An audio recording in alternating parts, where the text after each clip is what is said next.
Hi friends, welcome back. നമ്മുടെ ഇന്നത്തെ video നിങ്ങളിൽ പലരും ഒരുപാട് പ്രാവശ്യം ആവശ്യപ്പെട്ട ഒരു വീഡിയോ ആണ്.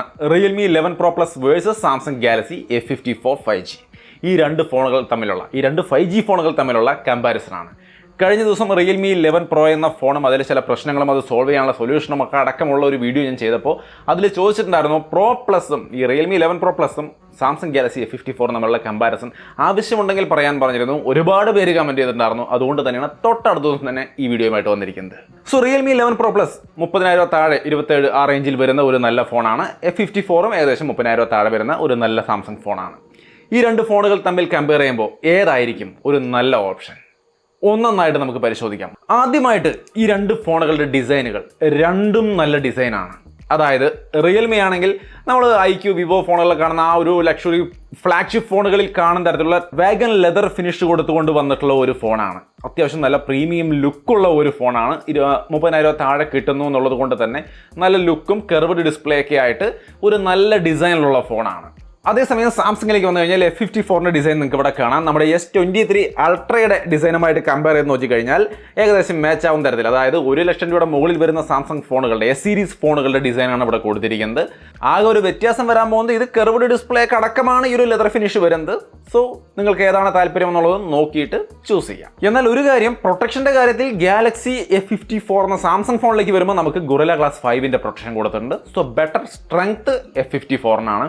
ഇതിന്റെ പ്രൊട്ടക്ഷൻ ഏതാണെന്ന് എനിക്ക് അറിയില്ല, അവർ പറഞ്ഞിട്ടില്ല. സോ പറയാൻ മടിക്കുന്നത് കൊണ്ട് തന്നെ അത് വല്ല ഡ്രാഗൺ ടൈൽ ഗ്ലാസോ അല്ലെങ്കിൽ ഗൊറില്ല ഗ്ലാസ് 3 ഒക്കെ ആയിരിക്കാനേ സാധ്യതയുള്ളൂ. ഗൊറില്ല ഗ്ലാസ് 5 ഇതിലുണ്ട്. സോ അതുകൊണ്ട് തന്നെ ഇത് ബെറ്റർ പ്രൊട്ടക്ഷൻ ഉള്ള ഫോണാണെന്ന് പറയാം. പിന്നെ ഇതിന്റെ വെയിറ്റും തിക്നെസ്സും ഒക്കെ നിങ്ങൾക്ക് ഇവിടെ സ്ക്രീനിൽ കാണാം. രണ്ടും ഏകദേശം ഒരുപോലെയാണ്. ഓവർ വെയിറ്റ് ഒന്നും രണ്ട് ഫോണിനും ഇല്ല. സോ ഇത് രണ്ടും അത്യാവശ്യം നല്ല ഡിസൈനുകൾ തന്നെയാണ്. നിങ്ങൾക്കിതിൽ ഏതാണോ താല്പര്യം തോന്നുന്നത് അത് ചൂസ് ചെയ്യാം. ഡിസൈനിൻ്റെ ഭംഗിയുടെ കാര്യത്തിൽ എനിക്കിഷ്ടമുള്ളത് നിങ്ങൾ എടുക്കുക എന്ന് പറയുന്നത് ശരിയല്ല. നിങ്ങൾക്ക് ഇഷ്ടമുള്ളത് നോക്കിയിട്ട് നിങ്ങൾ എടുത്തോളൂ. രണ്ടായാലും കാണാനൊക്കെ നല്ല ഭംഗിയുണ്ട്. 108 മെഗാ പിക്സലിൻ്റെ മെയിൻ ക്യാമറയാണ് സാംസങ് ഫോണിൽ. റിയൽമിയിലേക്ക് വരുമ്പോൾ 200 മെഗാ പിക്സലിൻ്റെ ക്യാമറയുണ്ട്. 8 മെഗാ പിക്സലിൻ്റെ വീതം വൈഡ് ആംഗിൾ ക്യാമറയും കൊടുത്തിട്ടുണ്ട്. ഫ്രണ്ടിൽ 32 മെഗാ പിക്സലിൻ്റെ വീതം സെൽഫി ക്യാമറയും കൊടുത്തിട്ടുണ്ട്. ആദ്യം മെയിൻ ക്യാമറയുടെ കുറച്ച് സാമ്പിളുകൾ കമ്പയർ ചെയ്ത് നോക്കാം. മെയിൻ ക്യാമറയുടെ ഇമേജുകൾ നിങ്ങൾക്ക് ഇവിടെ കാണാം. സാംസങ് കുറച്ചുകൂടി ഷാഡോ ഏരിയ ഒക്കെ വളരെ വെല്ലായിട്ട് എക്സ്പോസ് ചെയ്ത് കാണിക്കുന്നത് കൊണ്ട് തന്നെ സാംസങ് ആണ് കുറച്ചും കൂടി ആ ഒരു സിറ്റുവേഷന് ചേർന്ന ഇമേജുകൾ നമുക്ക് തരുന്നത്. റിയൽമി കുറച്ചും കൂടി ഡാർക്കർ സൈഡിലുള്ള ഇമേജുകൾ, കോൺട്രാസ്റ്റി ആയ ഇമേജുകളാണ് തരുന്നത്. വൈഡ് ആംഗിൾ ക്യാമറയിലേക്ക് വരുമ്പോഴും സെയിം തന്നെയാണ് അവസ്ഥ. സാംസങ് ആണ് കുറച്ചും കൂടിയും ആ ഒരു സിറ്റുവേഷൻ അനുസരിച്ചുള്ള വെൽ എക്സ്പോസ്ഡ് ആയ ഇമേജുകൾ തരുന്നത്. ഹ്യൂമൻ സബ്ജക്റ്റിലേക്ക് വരുമ്പോൾ തീർച്ചയായിട്ടും സാംസങ് ഒറ്റനോട്ടത്തിൽ നമുക്ക് നന്നായിട്ട് തന്നെ തോന്നുന്നുണ്ട്, കുറച്ച് ബെറ്റർ ആയിട്ട് തോന്നുന്നുണ്ട് HDR പെർഫോമൻസ് ഒക്കെ. പക്ഷേ എല്ലായ്പ്പോഴും ഇങ്ങനെയല്ല. ചില സമയത്ത് റിയൽമിയാണ് കുറച്ച് നന്നായിട്ട് ആ ബാക്ക്ഗ്രൗണ്ടിലെ സ്കൈയൊക്കെ ക്യാപ്ചർ ചെയ്യുന്നത്. അത് ഇത്തിരി മിസ്സിംഗ് ആയ രീതിയിൽ അങ്ങോട്ടും ഇങ്ങോട്ടും മാറി സംഭവിക്കുന്നുണ്ട്.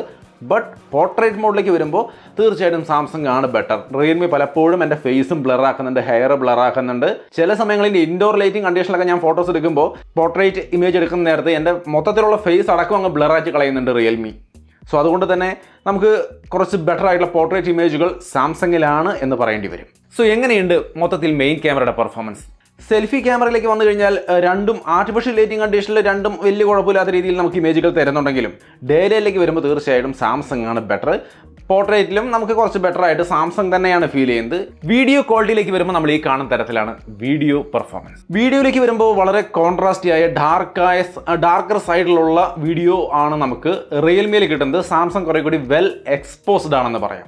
ഈ എക്സ്പോഷറിൻ്റെ കാര്യം പറയുമ്പോൾ ഈ ഒരു ഹ്യൂമൻ സബ്ജക്റ്റിൻ്റെ ക്ലിപ്പ് നിങ്ങൾ കാണുമ്പോൾ നിങ്ങൾക്കറിയാം റിയൽമിയിൽ ആ എക്സ്പോഷർ മാറി വന്നുകൊണ്ടിരിക്കുന്നുണ്ട്. അതായത് ബ്രൈറ്റായും ഡാർക്കായും ഇങ്ങനെ മാറിക്കൊണ്ടിരിക്കുന്നുണ്ട്. സാംസങ് പക്ഷേ വളരെ സ്റ്റേബിളാണ്.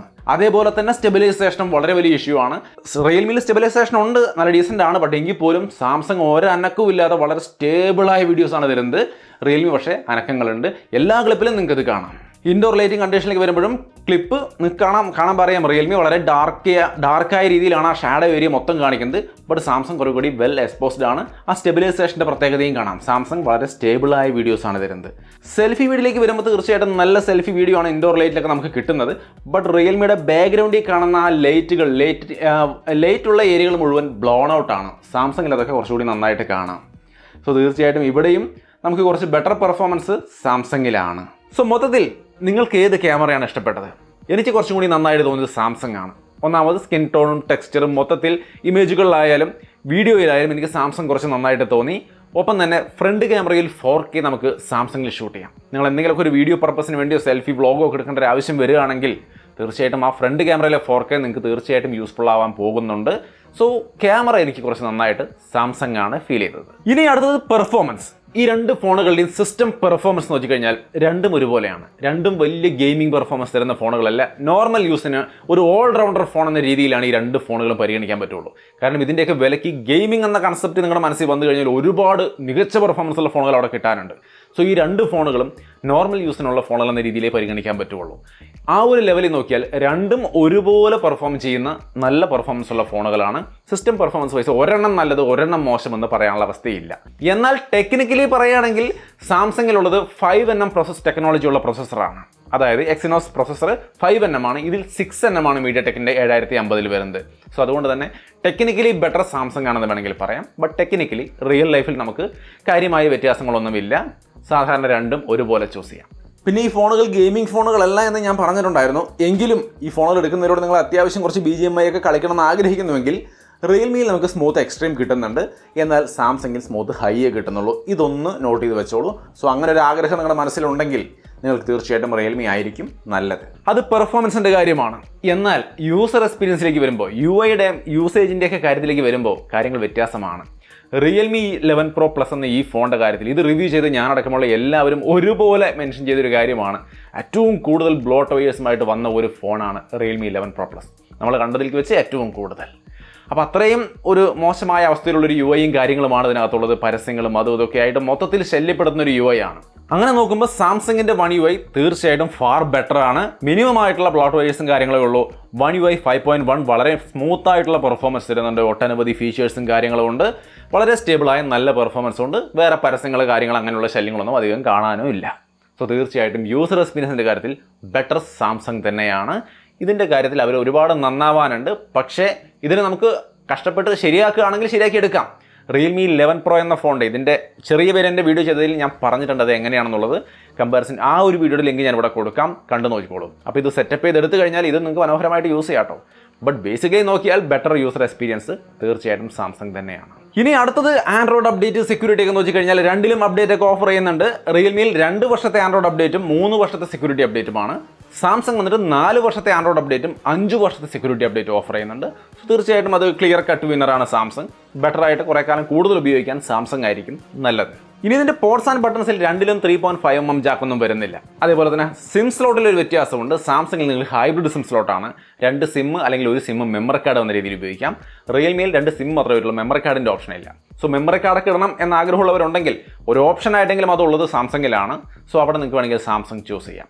ഇനി അടുത്തത് ഇതിൻ്റെ ഡിസ്പ്ലേ ആൻഡ് മീഡിയ കൺസംഷൻ ഭാഗത്തേക്ക് വന്നു കഴിഞ്ഞാൽ ഡിസ്പ്ലേയിൽ സാംസങ്ങിൻ്റെ ഡിസ്പ്ലേ അടിപൊളിയാണ്. നമുക്കറിയാം super AMOLED display, best quality display ആണ്, യാതൊരു ഇഷ്യൂസും ഇല്ല. ബട്ട് എങ്കിലും റിയൽമി ഇത്തവണ കൊണ്ടുവന്നിരിക്കുന്ന ഈ ഡിസ്പ്ലേ നിങ്ങൾക്ക് ഇവിടെ കാണാം. കെർവ്ഡ് ഡിസ്പ്ലേ ആണ്, നല്ല ക്വാളിറ്റി ഡിസ്പ്ലേ ആണ്, യാതൊരു ഇഷ്യൂ ഇല്ല. 950 നിറ്റ്സിൻ്റെ ബ്രൈറ്റ്നസ്സും PWM ഡിമ്മിങ്ങും എല്ലാം മൊത്തത്തിൽ അടിപൊളി ഡിസ്പ്ലേ ആണ്. സാംസങ്ങിൽ ആ വക സംഭവങ്ങളൊക്കെ കുറവാണ്. 420 നിറ്റിൻ്റെ ബ്രൈറ്റ്നസ് ഒക്കെയാണ് ഇവർ കൊടുത്തിരിക്കുന്നത്. നന്നായിട്ടുണ്ട്, സൺലൈറ്റ് വിസിബിലിറ്റിക്ക് ഒന്നും കുഴപ്പമില്ല. ഡീസൻറ്റ് ഡിസ്പ്ലേ ആണ് സാംസങ്ങിലുള്ളത്. ബട്ട് തീർച്ചയായിട്ടും റിയൽമി കുറച്ച് ബെറ്റർ ആണ് ഇത്തവണ ഡിസ്പ്ലേയുടെ കാര്യത്തിൽ. എന്ന് പറയുമ്പോൾ സാംസങ് മോശമല്ല. നിങ്ങൾക്ക് ഇവിടെ side by side video play ചെയ്ത് ഞാൻ കാണിക്കുന്നുണ്ട്. സാംസങ് തീർച്ചയായിട്ടും ഒന്നാന്തരം ഡിസ്പ്ലേ ക്വാളിറ്റിയാണ്. സാംസങ്ങിൻ്റെ സൂപ്പർ AMOLED ഡിസ്പ്ലേയുടെ പവർ ഒന്ന് വേറെ തന്നെയാണ്. നിങ്ങൾക്ക് ഇത് കാണുമ്പോൾ തന്നെ മനസ്സിലാവാം സാംസങ് തീർച്ചയായിട്ടും നന്നായിട്ടുണ്ട്. എന്നാലും ഫീച്ചർ വൈസും കർവ്ഡ് ഡിസ്പ്ലേ അങ്ങനെയുള്ള കാര്യങ്ങളൊക്കെ പരിഗണിച്ചുകൊണ്ട് നിങ്ങൾക്ക് വേണമെങ്കിൽ റിയൽമി ചൂസ് ചെയ്യാം ഡിസ്പ്ലേയുടെ കാര്യത്തിൽ. പിന്നെ മാത്രവുമല്ല ഇവിടെ ഡുവൽ സ്റ്റീരിയോ സ്പീക്കർ കൂടി വരുന്നുണ്ട് റിയൽമിക്ക്. സാംസങ്ങിൽ സിംഗിൾ സ്പീക്കറേ ഉള്ളൂ. പക്ഷേ നല്ല സൗണ്ട് ക്വാളിറ്റിയാണ്, ഇഷ്യൂസ് ഒന്നുമില്ല. ഗുഡ് സൗണ്ട് ക്വാളിറ്റി സാംസങ്ങിന്റെ സിംഗിൾ സ്പീക്കർ തന്നെ തരുന്നുണ്ട്. ഡുവൽ സ്റ്റീരിയോ സ്പീക്കർ റിയൽമിയുടെ ഒരു പ്ലസ് പോയിന്റ് ആയിട്ട് നമുക്ക് കണക്കാക്കാം. നെറ്റ്വർക്ക് കോള് അങ്ങനെയുള്ള കാര്യങ്ങളിലേക്ക് വരുമ്പോൾ നെറ്റ്വർക്ക് റിസപ്ഷനിലൊന്നും വലിയ പ്രശ്നമൊന്നുമില്ല. രണ്ടിലും 9-10 5G ബാൻഡ് വീതമുണ്ട്. സോ 5G നെറ്റ്വർക്ക് റിസപ്ഷനിലും കാര്യങ്ങളിലൊന്നും ഇഷ്യൂസ് ഇല്ല. Wi-Fi 6 ഉണ്ട്, ബ്ലൂടൂത്ത് 5.3 തന്നെ സാംസങ്ങിൽ വരുന്നുണ്ട്. ബ്ലൂടൂത്ത് വേറെ കണക്ടിവിറ്റി ഇഷ്യൂസ് ഒന്നും മൊത്തത്തിൽ 2 ഫോണിലും ഇല്ല കേട്ടോ. സോ അതൊക്കെ ഡീസൻ്റ് ആണ്. 5Gയുടെ ഒരു സ്പീഡ് ടെസ്റ്റ് നടത്തി നിങ്ങൾക്ക് ഇവിടെ കാണാം. രണ്ടിലും കാണാം. ഒരേ എയർടെൽ സിം ഇട്ടുകൊണ്ട് തന്നെയാണ് രണ്ടിലും ടെസ്റ്റ് നടത്തിയ റിസൾട്ട് നിങ്ങൾക്ക് ഇവിടെ കാണാം. സോ നെറ്റ്വർക്ക് റിസപ്ഷൻ കോൾ പോലുള്ള കാര്യങ്ങളൊന്നും പ്രശ്നമില്ല. കോളിൻ്റെ കാര്യത്തിൽ സാംസങ് ഫോണിലൊരു അഡ്വാൻറ്റേജ് ഉള്ളത് ഓട്ടോ കോൾ റെക്കോർഡിംഗ് പോലുള്ള കാര്യങ്ങളുണ്ട്. സോ നിങ്ങൾക്ക് വേണമെങ്കിൽ അതൊക്കെ എനേബിൾ ചെയ്തിട്ട് എല്ലാ കോളും ഓട്ടോമാറ്റിക്കലി ഇത് റെക്കോർഡ് ആയിക്കോളും. തേർഡ് പാർട്ടി ആപ്പൊന്നും ആവശ്യമില്ല. പിന്നെ കോൾ ചെയ്യുമ്പോൾ വോയിസ് ഫോക്കസ് ആ ഒരു സംഗതി എനേബിൾ ചെയ്താൽ പുറത്തുള്ള നോയ്സുകളൊന്നും പിടിക്കാതെ നമ്മൾ സംസാരിക്കുന്നത് മാത്രം ക്ലിയർ ആയിട്ട് ക്യാപ്ചർ ചെയ്തുകൊണ്ട് നല്ല രീതിയിൽ ഈവൻ റോഡ് സൈഡിൽ നിന്നുകൊണ്ട് പോലും നമുക്ക് സംസാരിക്കാൻ പറ്റും. അങ്ങനെയുള്ള ചില ഫീച്ചറുകൾ, യൂസ്ഫുൾ ആയ ഫീച്ചറുകൾ സാംസങ്ങിലുണ്ട് എന്നുള്ളതൊന്ന് ഓർത്ത് വയ്ക്കാം. ഇനി അടുത്തൊരു കാര്യം, ബാറ്ററി ആൻഡ് ചാർജിങ്ങിലേക്ക് വന്നു കഴിഞ്ഞാൽ ബാറ്ററി ലൈഫാണ് നിങ്ങൾക്ക് കൂടുതൽ വേണ്ടതെങ്കിൽ തീർച്ചയായിട്ടും 6000 mAh ബാറ്ററിയുമായിട്ട് സാംസങ് ബെറ്റർ ഫോണാണ്, ഒരു ഡൗട്ടും ഇല്ല. 2 ദിവസം വരെ സുഖമായിട്ട് കൊണ്ടു നടക്കാം. ബട്ട് ഫാസ്റ്റ് ചാർജിങ്ങിൻ്റെ കാര്യം നോക്കിയാൽ 25 വാട്ടിൻ്റെ ഫാസ്റ്റ് ചാർജിങ് സാംസങ്ങിലുള്ളൂ, 100 വാട്ടിൻ്റെ ഫാസ്റ്റ് ചാർജിങ് ഉണ്ട് റിയൽമിയിൽ. സോ ബെറ്റർ ഫാസ്റ്റ് ചാർജിങ് റിയൽമിയിലാണ്. കൂടുതൽ നേരം ബാറ്ററി നിൽക്കലാണ് നിങ്ങളുടെ ആവശ്യമെങ്കിൽ തീർച്ചയായിട്ടും സാംസങ് ആണ് ബെറ്റർ. 6000 mAh ബാറ്ററി ഉണ്ട്. പിന്നെ NFC, അതേപോലെ സാംസങ് പേ, സാംസങ്ങിൻ്റെ സെക്യൂരിറ്റി സംവിധാനമായ നോക്സ് സെക്യൂരിറ്റി, അതൊക്കെ സാംസങ്ങിനെ കുറച്ചുകൂടി ബെറ്റർ ആക്കി മാറ്റുന്നുണ്ട്. ഒരു സാധാരണ യൂസറെ സംബന്ധിച്ച് അതൊക്കെ വളരെ അത്യാവശ്യമുള്ള കാര്യങ്ങളാണ്. അതൊക്കെ ഇതിലുള്ളത് കൊണ്ട് ഇത് കുറച്ചുകൂടി ബെറ്റർ ആവുന്നുണ്ട് സാംസങ് ഗാലക്സി F54. സോ മൊത്തത്തിൽ ഇതിൻ്റെ ഓരോ സെക്ഷനിലും രണ്ടിലുമുള്ള വ്യത്യാസങ്ങൾ ഏതൊക്കെയാണ്, ഓരോ മേഖലകളിലും ബെറ്ററായി നിൽക്കുന്നത് എന്നെല്ലാം ഞാൻ പറഞ്ഞു. ഇനി മൊത്തത്തിലൊന്ന് കൺക്ലൂഡ് ചെയ്ത് പറഞ്ഞു കഴിഞ്ഞാൽ നിങ്ങൾക്ക് കുറച്ചുകൂടി ഈസി ആയിരിക്കില്ലേ? സാംസങ് ഫോൺ ഏറ്റവും നല്ല കാര്യങ്ങൾ ഏതൊക്കെയാണെന്ന് നോക്കിയാൽ നല്ല ക്വാളിറ്റി ക്യാമറയുണ്ട്, better UI and experience, user experience വന്നിട്ട് ബെറ്റർ ആണ്, ബ്ലോട്ട്വേഴ്സ് കുറവാണ്, അങ്ങനെ ബെറ്റർ എക്സ്പീരിയൻസ്, യൂസർ എക്സ്പീരിയൻസ് കിട്ടുന്നു. ബെറ്റർ സോഫ്റ്റ്വെയർ അപ്ഡേറ്റും കാര്യങ്ങളും ഉണ്ട്. സാംസങ് പേ, അതായത് NFC അടക്കമുള്ള സംവിധാനങ്ങൾ, നോക്ക് സെക്യൂരിറ്റി പോലുള്ള കാര്യങ്ങൾ, better battery life, Gorilla glass 5ന്റെ പ്രൊട്ടക്ഷൻ, ഹൈബ്രിഡ് സിം സ്ലോട്ട് നിങ്ങൾക്ക് എക്സ്ട്രാ സ്റ്റോറേജ് ഓപ്ഷൻ തരും, സാംസങ്ങിന്റെ ഫ്ലാഗ്ഷിപ്പ് S സീരീസിന്റെ ഒരു ഡിസൈനും കാര്യങ്ങളും ഇതിനകത്ത് കിട്ടും, ഓവറോൾ നല്ല സർവീസും കാര്യങ്ങളും സാംസങ്ങിൽ കിട്ടും. ഇത്രയും കാര്യങ്ങൾ സാംസങ്ങിന്റെ ഭാഗത്ത് ഒരു നല്ല വശങ്ങളായിട്ട് നമുക്ക് പറയാവുന്നതാണ്. റിയൽമിയിലേക്ക് വന്നു കഴിഞ്ഞാൽ നല്ല ഈ ഒരു ലെതർ ടൈപ്പ് ഫിനിഷ് കൊടുത്തുകൊണ്ട് ഒരു നല്ല പ്രീമിയം ലുക്ക് ഉണ്ട്, കർവ്ഡ് ഡിസ്പ്ലേ ഒക്കെ ആയിട്ട് കാണാനും പിടിക്കാനും ഒക്കെ ഒരിത്തിരി വ്യത്യസ്തമായ ഈ ഒരു സെഗ്മെന്റിൽ ഒരു നല്ല ഫീൽ തരുന്ന ഒരു ഫോണാണ്. പ്ലസ് 100 വാട്ടിന്റെ ചാർജർ ഉണ്ട്, in display finger print sensor വരുന്നുണ്ട്, ഞാൻ പറയാൻ വിട്ടുപോയതാണ്, അത് ഇതിനകത്തുണ്ട്, നല്ല കാര്യമാണ്. ഡുവൽ സ്റ്റീരിയോ സ്പീക്കർ ഉണ്ട്, നല്ല ക്വാളിറ്റി ഡിസ്പ്ലേ ഉണ്ട്. ഇത്രയും കാര്യങ്ങളാണ് റിയൽമിയിൽ ബെറ്റർ ആയിട്ട് വരുന്നത്.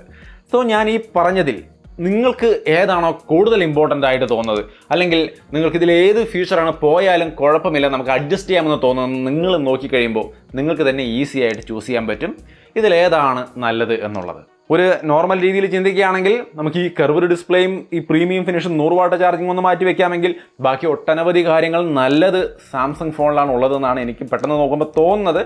ബട്ട് ഇതും എനിക്കിഷ്ടമുള്ള കാര്യം തന്നെയാണ്, അതുകൊണ്ട് തന്നെ ഡിഫിക്കൽട്ടാണ്. പക്ഷെ നിങ്ങൾക്ക് എടുക്കാൻ പോകുന്ന ആളെ സംബന്ധിച്ച് ഇതിൽ നിന്ന് ഒരെണ്ണം ചൂസ് ചെയ്തേ പറ്റൂ. വ്യത്യാസങ്ങൾ ഞാൻ തരംതിരിച്ച് കാണിച്ചിട്ടുണ്ട്. ഒരെണ്ണം ചൂസ് ചെയ്യാം, ചൂസ് ചെയ്ത് ഏതാണെന്ന് തീർച്ചയായിട്ടും കമൻ്റായിട്ട് ഷെയർ ചെയ്യാം. സോ പറയുമാണ് ഈ 2 ഫോണുകളുടെ വ്യത്യാസങ്ങൾ ഞാൻ എല്ലാം പറഞ്ഞു എന്ന് വിചാരിക്കുന്നു. നിങ്ങളുടെ അഭിപ്രായങ്ങൾ തീർച്ചയായിട്ടും കമൻ്റായിട്ട് ഷെയർ ചെയ്യാം. വീഡിയോ ഇഷ്ടപ്പെട്ടാൽ ലൈക്ക് ചെയ്യാനും ഷെയർ ചെയ്യാനും മറക്കണ്ട. വീണ്ടും ഒരു വീഡിയോ ആയിട്ട് കാണാം. ബൈ.